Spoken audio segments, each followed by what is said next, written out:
राजस्थान के जो आमेर का किला है उसका निर्माण एक राजपूत शासक थे जिनका नाम था मान सिंह के द्वारा 1592 ईस्वी में इसका निर्माण कराया गया था और काफी विशाल ये किला है। तो दोस्तों फाइनली हम चलते हैं अब किले के अंदर। देखिए कितना खूबसूरत नजारा है इस किले का। यहाँ से आप देखेंगे काफी विशाल किला है और इसके अंदर कई सारी चीजें आपको देखने को मिलेंगी जो अलग अलग शासक ने अपने समय में बनवाई हैं। तो चलिए इसके ऊपर चल के एंट्री करते हैं हम लोग।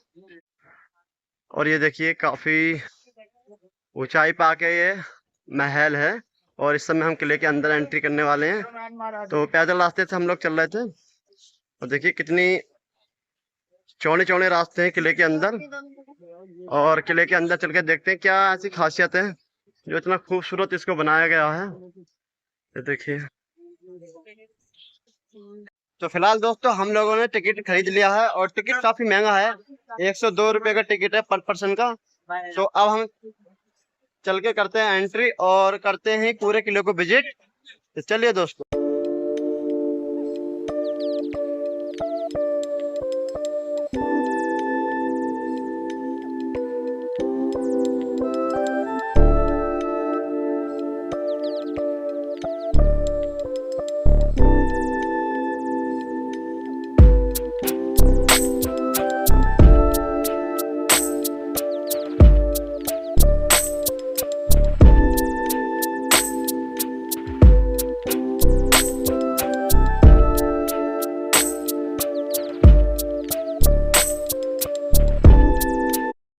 देखिए दोस्तों इस किले के अंदर ये आप सामने जो गेट देख रहे हैं ये है सूरज पोल के नाम से ये गेट है और यानी कि सूरज गेट है ये। सूरज पोल इसका नाम क्यों दिया गया तो मैं इसके बारे में आपको बताऊं कि जब राजा के समय में ये राजा का सबसे मुख्य गेट हुआ करता था और राजा के खास जानने वाले इसी गेट से आया करते थे। तो मैं देखिए इस गेट के दोनों तरफ तोपें लगी हुई हैं। ये एक साइड आप बहुत देख रहे होंगे तोप लगी हुई है और एक साइड ये तोप लगी हुई है। से उसके खास संबंधी और जो खास लोग हुआ करते थे वो यहाँ से एंट्री किया करते थे और सूर्य की किरणें एकदम जस्ट इसके सामने पड़ा करती थी। तो इसीलिए इसको सूर्य पोल का नाम दिया गया। ऐसे कई सारे पोल आपको और देखने को मिलेंगे। तो चलिए आगे चल के दिखाते हैं आपको। तो दोस्तों मेरे पीछे आप ये देख रहे होंगे, ये देखिए ये राजा के द्वारा बनाया गया दीवाने आम था।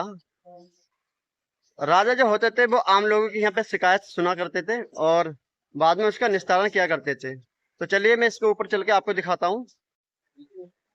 देखिए 40 स्तंभों से बना हुआ है पूरा। जो आप इसमें स्तंभ देख रहे हैं वो 40 स्तंभ है और सफेद संगमरमर और लाल बलुआ पत्थर से इसको पूरा बनाया है काफी खूबसूरत तरीके से। और चलिए दोस्तों मैं सामने आपको दिखाऊं। देखिए ये राजा के टाइम में कचहरी हुआ करती थी। जो भी कोई मुकदमा चलता था तो यहाँ बैठ के उसकी सुनवाई होती थी और राजा हुआ करता था, राजा के द्वारा लिया जाता था। और देखिए पूरी मैं आपको ये कचहरी दिखाऊं उस समय की राजा के टाइम की, कितने सुंदर तरीके से इसको डिज़ाइन किया गया। ये देखिए छोटी छोटी डिजाइनिंग इसमें दिखाई गई है। तो मैं आपको दिखाऊं दोस्तों। देखिए जब भी कोई व्यक्ति अपराध किया करता था तो उसका जो मुकदमा चलता था तो राजा के द्वारा यहाँ बैठकर उस पर सुनवाई होती थी। तो ये राजा की अपनी कचहरी है और जो कितने सुंदर तरीके से इसको बनाया गया। ये देखिए देखिए नीचे आप देख रहे हैं कमल के फूल की आकृति दिखाई गई है इन स्तंभों पर। ये देखिए दोस्तों। चलिए थोड़ा आगे चलते हैं और कुछ देखते हैं अभी। देखिए ये गणेश पोल है और इसका निर्माण जो कराया था वो राजा जयसिंह के द्वारा 1621 ईस्वी में 16 ईस्वी से लेकर 1667 ईस्वी में जाके ये कंप्लीट हुआ था। और ये रहा गणेश पोल। तो मैं इसके बारे में आपको खासियत बताऊं दोस्तों। ये गणेश पोल नाम इसलिए दिया गया क्योंकि जब कोई राजा युद्ध को जीत कर आता था तो वो इसी गेट से अंदर महल के अंदर एंट्री किया करता था। तो इसको गणेश पोल का नाम दिया गया है। और आप इस गेट के सामने देख रहे हैं भगवान गणेश की मूर्ति भी आपको दिखाई दे रही होगी, वो सामने देखिए। और इसके अंदर चल के हम लोग एंट्री करते हैं और कुछ देखते हैं। क्या है इसके अंदर। वो मेरे सामने देख रहे हैं, देखिए वो है शीश महल, जो पूरा ही शीशे से बना हुआ है। उसकी जो दीवारें हैं, सारी ही दीवारों पर शीशा लगा हुआ है, तो इसको नाम दिया गया शीश महल।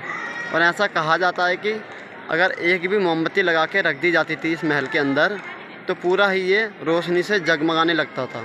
तो चलिए आइए इसके अंदर चल के देखते हैं कि इसके अंदर किस तरह की कलाकारी दिखाई गई है। महल के अंदर शीशे का प्रयोग हुआ है पूरी दीवारों पर, आप देख सकते हैं, ये देखिए। तो इसीलिए इसको शीश महल का नाम दिया गया।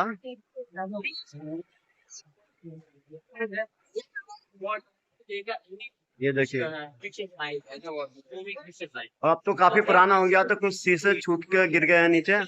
और उस टाइम पे तो दीवारों पे शीशों की चमक इतनी हुआ करती थी कि एक भी लाइट, किसी की भी, अगर सूरज की भी लाइट पड़ती थी तो ये पूरा चमक जाता था। ये चांद की भी लाइट पड़ती थी तो रात में। और ऐसा कहा जाता है कि अगर एक मोमबत्ती भी जला के रख दी जाती थी तो पूरा ही महल ये रोशन हो जाता था।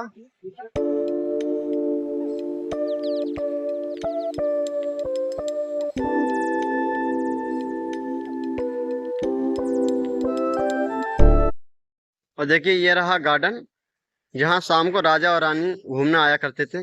काफी सुंदर गार्डन है ये देखिए दोस्तों, ये मैं आपको दिखाऊं। ये देखिए, देखिए दोस्तों, जो आप मेरे सामने देख रहे हो, ये दीवाने खास है। और यहाँ पे जो राजा हुआ करते थे, अपने खास जो उनके जानने वाले हुआ करते थे, उनके साथ में बैठकर यहाँ पे मीटिंग किया करते थे। और इसकी एक खासियत है इस महल की, कि इसके गेटों पर चंदन की लकड़ी का प्रयोग किया गया था। तो मैं आपको इसको दिखाऊं पूरा, ये देखिए। इसमें अंदर जाना तो खैर अलाउ नहीं, मैं बाहर से आपको दिखा देता हूँ। और काफी देखिए कितनी सुंदर तरीके से इसको डिजाइन किया गया है। ये देखिए दोस्तों, व्हाइट कलर है, इसमें ये सैंडलवुड का दरवाजा लगा, ये देखिए। और दोस्तों जो मेरा पीछे आप देख रहे हैं, देखिए ये महल है, वो दीवाने खास था। देखिए यहाँ पे जो है राजा बैठे करते थे, और उनके जो खास लोग हुआ करते थे वो उनके साथ बैठकर मीटिंग किया करते थे। तो इसको दीवाने खास का नाम दिया गया है, क्योंकि खास लोगों के बैठने की ये जगह है, और राजा उन्हीं के साथ बैठकर खास डिसीजन लिया करते थे। तो चलिए अब आगे चल के देखते हैं दोस्तों। और दोस्तों अब हम चलते हैं मानसिंह के महल में, और देखते हैं जाने का रास्ता किधर से है। ये रहा। और फाइनली अब जो राजा मानसिंह थे उनके हम किले में चलते हैं, जो उनका अपना महल है। देखिए दोस्तों, राजा मानसिंह के महल तक जाने के लिए काफ़ी लंबी सुरंग बनाई गई है। और ये आप देख रहे हैं, देखिए कितनी लंबी सुरंग आपको दिखाई दे रही होगी। देखिए काफ़ी छोटी सुरंग है, और जो राजा का महल था वो बीचों बीच में बना हुआ है ऊपर जाके। तो सबसे पहले उसी को बनाया गया था, तो उसके लिए चारों तरफ से खास तरह से उसको डिज़ाइन किया गया था। छोटी छोटी दीवारें बनाई गई हैं। ये देखिए, ये राजा मानसिंह का महल है, जो कि 1599 ईस्वी में बनकर तैयार हुआ था, और लगभग 25 साल लगे थे इसको बनाने में। तो सबसे पहले ये महल था जो पूरा बनकर तैयार हुआ था। ये देखिए चारों तरफ मेरे, देखिए कितना बड़ा महल है। और आप इसके चारों कोनों पर देखेंगे, ये देखिए सामने एक ही डिजाइन है, और काफी बड़ी बड़ी दीवारें हैं चारों तरफ। ये देखिए, और दिखाऊं मैं आपको, और एक ये देखिए, बहुत बड़ा महल है ये, और काफी ऊंची ऊंची दीवारें हैं, ताकि कोई भारी राजा आक्रमण ना कर सके। सबसे पहले इसी पोर्शन को बनाया गया था, उसके बाद में पूरे किले के अंदर और निर्माण कार्य किए गए थे। तो यहाँ पे राजा उस समय आके बैठा करते थे और लोगों की आम शिकायतें सुना करते थे, सबसे पहले जब इसको बनाया गया था। तो दोस्तों अब इस महल के ऊपर चलते हैं। देखिए दोस्तों, जिस समय इस महल का निर्माण कराया गया था राजा मानसिंह के द्वारा, तो काफी सेफ्टी बरती गई थी। तो देखिए आप ये दीवार देख रहे हैं, लगभग 2 फीट चौड़ी ये दीवार है, और ये भारी आक्रमण से बचाती थी। यहाँ पे सैनिक तैनात रहते थे कि यदि कोई भारी राजा आक्रमण करता है तो यहाँ से वो देखा करते थे। देख रहे हैं ये जाली है, यहाँ से बाहर का सारा व्यू दिखता था कि यदि अगर कोई भारी शासक आक्रमण करता है तो यहाँ से वो तैनात रहता था। और दोस्तों ये देखिए ये है हवन कुंड। उस समय राजा यहाँ पे हवन कराया करते थे, अब तो ये चारों तरफ से जाली लगा दी है। देखिए दोस्तों ये मेरे सामने आप जो गेट दिख रहे हैं इसका नाम है चांदपोल। और इसको चांदपोल नाम क्यों दिया गया था राजा के समय में, ऐसा कहा जाता है कि सबसे पहले चंद्रमा की किरणें इस गेट के माध्यम से इसके अंदर आती थी, इस ग्राउंड के पूरे अंदर आया करती थी, तो इसे चांदपोल का नाम दिया गया। और एक दूसरी खासियत इस गेट की यह है कि इसके ऊपर जो दूसरी मंजिल आप देख रहे हैं यहाँ पे बैठकर संगीत बजाया जाता था। और संगीत विभिन्न प्रकार के बजाया जाता है, जैसे तबले से अलग, ढोल से अलग। तो वहाँ बैठकर राजा के समय में लोग बाग संगीत बजाया करते थे और राजा बड़े प्यार से सुना करते थे।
और दोस्तों आज का ये ब्लॉग आपको कैसा लगा कमेंट बॉक्स में ज़रूर बताएं, और वीडियो को लाइक और शेयर करें और चैनल को सब्सक्राइब करें। फिर मिलते हैं एक नए ब्लॉग में, तब तक के लिए सभी को बाय।